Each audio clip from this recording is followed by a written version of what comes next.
Senati Amerikan voton për buxhetin e përkohshëm dhe shmang mbylljen e pjesëme të qeverisë. Senati Amerikan miratoi një buxhet përkohshëm të premten në mbrëmje duke shmangur mbylljen e pjesëme të qeverisë dhe duke tejkaluar kundërshtimin e demokratëve ndaj projektligjit. Projektligji u miratua me 54 vota pro dhe 46 kundër, pasi ka përcjellur një pengesë më të vështirë procedurale për të ndalur debatin lidhur me të, për cilin duheshin të paktën 60 vota. Dhoma e përfaqësuese kontrolluar nga republikanët e miratoi projektligjin në fillim të kësaj jave duke respektuar një afat kohor për ta mbajtur qeverinë të hapur që skadonte me 14 mars. Demokratët në Senat ishin të ndarë nëse do mbështesin apo jo buxhetin e përkohshëm që do financonte qeverinë për 6 muajt e ardhshëm. Do të reduktonte shpenzimet totale të qeverisë me rreth 7 miliardë dollar nga nivelet e vitit kaluar dhe do të kalonte fonde nga shpenzimet civile tek ato ushtarake. Shumë demokratë u ndinjuan ndaj kreut pakicës demokrate në Senat, Chuck Schumer, i cili njoftoi të njëjtën në mbrëmje se megjithëse nuk i pëlqente projektligji, mbyllja ishte një opsion shumë më i keq.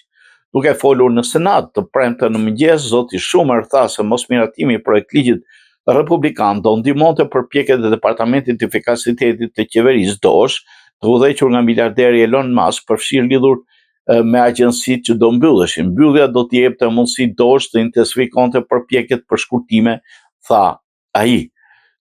10 demokratë të dhomës së përfaqësuesit, të cilët kundërshtuan projektligjin në dhomën e përfaqësuese, i dërguan një letër senatorit Schumer të premten duke shprehur kundërshtimin e tyre të fortë. Ish-kryetare demokrate e dhomës përfaqësuese, Nancy Pelosi, u kërkoi demokratët e Senatit të vepronin kundër udhëzimit të udhëheqësit të tyre. Në një deklaratë të premtes, ai u shpreh se Amerika ka kaluar në një mbyllje të qeverisë nën presidentin Trump më parë, po ky legjislacion i dëmshëm besoj keqson situatën. I pyetur nga gazetarët, udhëheqësi i pakicës në dhomën e përfaqësuese Hakeem Jeffries refuzoi të thoshte nëse mbështeste rolin udhëheqës të zotit Schumer.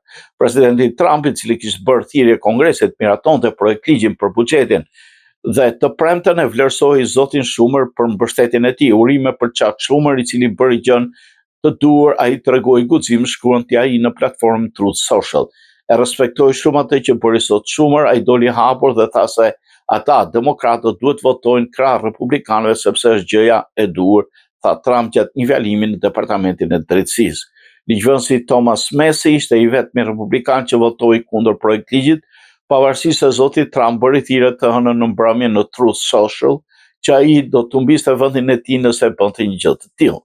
Buxheti i përkohshëm u jep ligjvënëse kohë për të arritur një kompromis mbi versionet e Senatit dhe dhomës përfaqësuese në shpenzimet e qeverisë për vitin e ardhshëm fiskal, i cili fillon në tetor, një mjet ky për zbatimin e agjendës së politikës së brendshme të presidentit Trump.